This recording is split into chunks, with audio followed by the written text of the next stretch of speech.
Halo semua, perkenalkan nama saya Putu Aditya Pratama Mangkupunama. Jadi pada video kali ini saya akan mempresentasikan hasil dari praktikum yang sudah saya lakukan pada modul material manajemen di aplikasi SAP. Selamat menonton. Praktikum SAP yang kedua ini digunakan modul material manajemen dalam mendukung proses procure to pay yang dilakukan oleh GBI sebagai customer dengan beberapa vendor, salah satunya Midwest Supply dan Chainlock sebagai material yang ingin dipasok oleh GBI. Implementasi dari modul material manajemen ini terbagi menjadi 23 langkah, di mana di sini saya menjadi bagian dari Departemen MM dan VI pada GBI dalam mengoperasikan SAP ini. Langkah pertama yaitu membuat new customer. Nah, langkah ini pertama kali dilakukan karena Midwest Supply baru pertama kali menjalin hubungan dengan GBI, yang artinya vendor ini belum tercatat dalam master data. Maka dari itu pada modul MM, kita mengakses apps maintain business partner lalu membuat akun business partner skala organisasi dengan memilih BP role VI vendor, lalu mengisi semua data penting terkait vendor dan mengganti role menjadi role vendor. Output dari langkah ini kita memperoleh business partner code untuk supplier dan supplier code. Langkah kedua membuat material master for trading goods. Pada langkah ini kita mendaftarkan material item yang ingin dipasok pada material master data. Dan material item ini adalah Chainlock. Nah, untuk membuatnya kita perlu mengakses apps script material dan nanti kita perlu mengisi informasi penting terkait Chainlock dengan catatan pada step ini lokasi plannya itu berada di Miami. Langkah ketiga, extend material for trading goods. Nah, di sini kita memperluas penggunaan material master yaitu Chainlock dari plan Miami ke plan baru di San Diego. Dalam apps script material kita mengisi semua kolom dan menggunakan fitur copy from untuk menyalin data material yang sudah dibuat sebelumnya. Hal ini dilakukan untuk mencegah duplikasi data dan menjaga konsistensi informasi material di berbagai lokasi dalam sistem SAP. Langkah keempat, display stock or requirements list. Setelah membuat dan mengextend material master ke plan baru, langkah selanjutnya adalah melihat informasi stok dengan mengakses apps display stock overview. Nantinya di halaman stock overview, kita bisa melihat tabel tepatnya pada kolom unrestricted use yang masih 0, yang artinya perlu untuk melakukan pengadaan melalui pembelian dari vendor untuk memasok stok material tersebut. Langkah kelima, create purchase requisition. Jadi sebelum memulai pembelian material baru, GBI perlu membuat purchase requisition sebagai dokumen internal yang meminta departemen pengadaan untuk melakukan pembelian Chainlock. Dalam app create purchase requisition, kita mengisi informasi seperti kuantitas pembelian yaitu 200 buah, valuation price $32 USD serta data lain yang diperlukan. Setelah mengisi formulir tersebut, kita akan mendapatkan purchase requisition numbers sebagai referensi untuk proses pembelian berikutnya. Langkah keenam, manage stock. Pada langkah ini, kita memeriksa kembali stok Chainlock dengan mengakses apps manage stock dan mengisi data yang diperlukan sesuai petunjuk modul. Dan di akhir kita melihat grafik riwayat material CHLK 185 di plan DC Miami, yang mana di sini masih kosong, tidak ada garis kurvanya dikarenakan belum ada pembelian atau serah terima material CHLK 1185. Langkah ketujuh, create request for quotation. Jadi setelah menerima purchase requisition, departemen pengadaan memilih untuk melanjutkan proses pesanan pembelian dengan cara request for quotation. Dan di sini kita mengambil referensi dari purchase requisition number agar tidak membuat secara manual. Nantinya kita meminta penawaran dari 3 vendor yang berbeda yang ditunjukkan agar GBI dapat melakukan benchmarking terhadap harga, kualitas, dan kondisi pembelian yang ditawarkan oleh masing-masing vendor, sehingga nantinya diperoleh penawaran terbaik yang sesuai dengan kebutuhan dan kriteria dari GBI. Langkah ke-8, maintain quotation for vendors. Pada langkah ini kita mulai membuat quotation untuk masing-masing vendor dan di sini adanya perbedaan pada net price yang ditawarkan dan dibuat secara berurutan dimulai dari Midwest Supply. Melalui dokumen quotation ini, GBI akan mendapatkan penawaran resmi dari para vendor dengan harga bersih yang ditawarkan. Lalu dapat membandingkan penawaran tersebut dan memilih penawaran terbaik sebelum melanjutkan proses pemilihan secara final.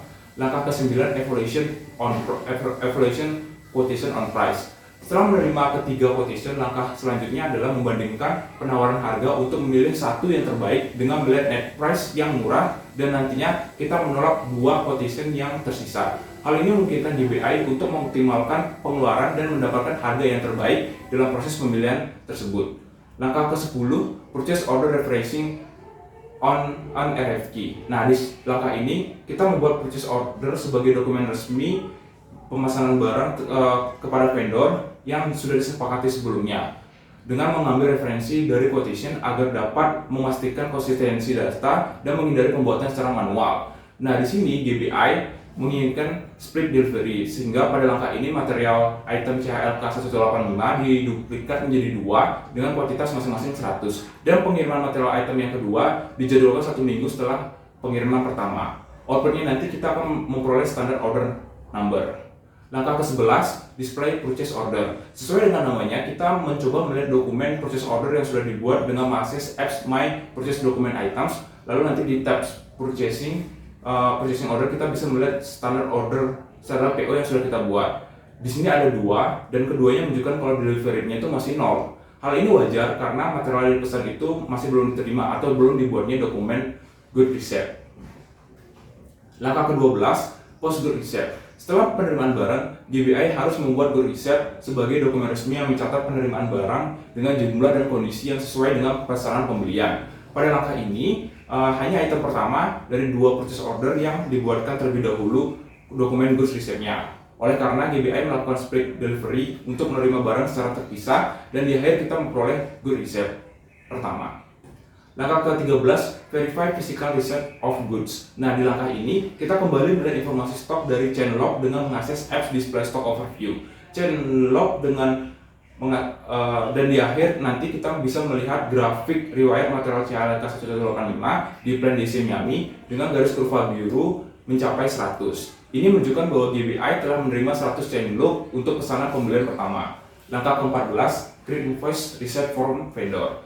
Di langkah ini ditunjukkan untuk good receipt yang pertama, di mana setelah GBI memverifikasi penerimaan barang melalui dokumen good receipt, maka vendor perlu untuk membuat invoice receipt dengan tipe parcel invoice. Langkah ini perlu dilakukan agar GBI dapat memperbarui catatan keuangannya dan melacak pembayaran yang dilakukan kepada vendor.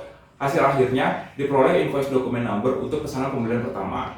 Langkah ke-15, display purchase order history. Pada langkah ini kita mengecek status dokumen pesanan pembelian pertama melalui apps My Purchasing Document Items, dan nanti di tab Good Receipt untuk PO baris pertama itu karena sudah cetak invoice maka total order dan delivery-nya itu sudah 100. Sementara yang baris kedua itu tinggal delivery-nya masih 0. Lalu di tab supplier invoice bisa dilihat kalau statusnya itu create karena baru dibuat. Langkah ke-16, display document flow. Di langkah ini kita melihat hubungan dan keterkaitan antar dokumen dalam proses pesanan pembelian ini. Caranya dengan mengakses apps material document overview, lalu mengisi data-datanya, dan nanti di akhir pada tab process flow kita bisa melihat dokumen-dokumen yang terlibat. Di sini ada 3 dokumen mulai dari purchase order, material dokumen, dan accounting dokumen. Oke, jadi itu tadi proses pesanan pembelian yang pertama. Sebenarnya kita fokus pada pesanan pembelian kedua. Langkah ke-17, create goods receipt for purchase order. Sama seperti pada langkah sebelumnya, itu langkah ke-12, hanya saja ini untuk membuat good receipt pada pesanan pembelian kedua yang memuat 100 chain log terakhir yang ini dipasok oleh GBI, dan di akhir kita akan memperoleh good receipt kedua, dan ini menunjukkan bahwa GBI sudah memiliki 200 chain log. Langkah ke-18, display purchase order history. Pada langkah ini kita mengecek kembali stok chain log dengan mengakses apps manage stock. Setelah mengisi data yang diperlukan, nanti kita akan melihat grafik riwayat material CHLK 185 di plan DC Miami. Nah, garis kurva biru pada grafik menunjukkan penerimaan sebanyak 200 chain log setelah pesanan kedua. Langkah ke-19, create invoice receipt from vendor. Nah, setelah membuat good receipt kedua, maka dilanjutkan dengan membuat invoice receipt kedua oleh vendor. Nantinya di halaman enter incoming invoice, kita cuma mencentang item baris kedua, lalu nanti hasil akhirnya akan diperoleh invoice document number untuk pesanan pembelian kedua. Langkah ke-20, post payment to vendor. Pada langkah post payment, kita melakukan pencatatan pembayaran ke vendor pada journal entry berdasarkan invoice yang telah diterima. Berbeda dengan sebelumnya, pada langkah ini pembayaran dilakukan secara kolektif untuk kedua invoice. Setelah melakukan proses pembayaran, kita akan mendapatkan nomor journal entry number yang mencatat transaksi kedua keuangan tersebut. Langkah ke-21, display supplier balance. Nah, pada langkah ini kita bisa melihat tabel berisikan informasi terkait transaksi kepada supplier, mulai dari jumlah transaksi debit, kredit, balance, kumulatif balance, purchase, dan lain-lain. Langkah ke-22, display purchase order history. Sama seperti pada langkah ke-12, kita akan mengecek status dari masing-masing dokumen. Di sini bisa dilihat kalau total delivery purchase order dari keduanya sudah 200. Lalu di sini juga sudah membuat good receipt dan invoice receipt untuk masing-masing pesanan pembelian.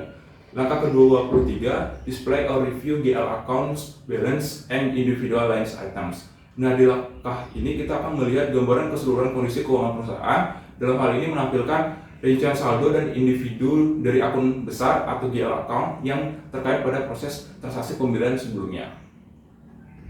Oke, mungkin ini saja penjelasan yang dapat saya sampaikan terkait praktikum mengenai material manajemen pada SAP yang telah saya lakukan. Nah, dari praktikum ini, saya banyak belajar bagaimana langkah-langkah dalam mengelola pembelian, penerimaan barang, pembayaran kepada vendor, dan langkah-langkah ini meliputi pembuatan dokumen pembelian, penerimaan barang, pencatatan pembayaran, serta peninjauan saldo dan transaksi akun.